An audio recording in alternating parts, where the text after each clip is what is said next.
برا خاصکم برا کردکم ها راز دردم آگا و خفت هناس استردم یکی یا کلهر لریا گوران ها خوینی وگر شکاک و سوران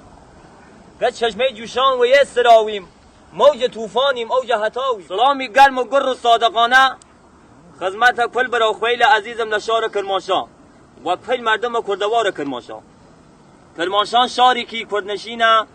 که حکومت اشغالگر ایران سالیان سال تقالاده که و تفرقه هاشتن کرمانشاه و شاری که فارسنشین نشان بده. ولی خوشبختانه تاریخ نشان داد که کرمانشاه هر کرد و بشیگی لخاک ولایت داگیربی کردستانه. اسکه حکومت پر ترور و فساد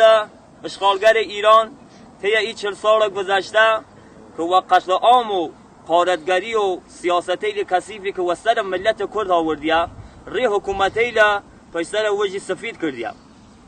ولی خوشبختانه اما و هاتن وجه ماندنام سنگر سپاه ملی کردستان ای سیاستی لمانه شکانیه او سنگری که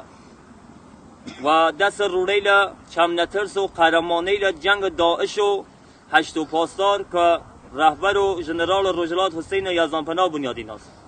الانیش ما آیلیل کرمانشان هر کنگاور و سنه تا کمایشت و الیل قیور جلالون و کاکاون و پایروون و تا که خلق یارسان و نوادیل داود خان کلهر و هاتن وجه ماندنام سنگر سپاه آزادی خواز کردستان این ریمان قایم کردیه. و دعوت مکم برا خیلی عزیز وجمان بودن نام ای سنگر و من مرحق مون که جاری ترک از دشمنی من ثابت بکه من که لروج جنگ پشت در دشمن یکی من و حق وجمان از ظالم مسانی من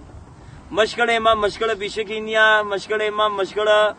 ملیتی که مشکل آو خاک ما که از دور علمان سنریاست و کردیش تا بیا وزیر بار ظلم و زور نشیه.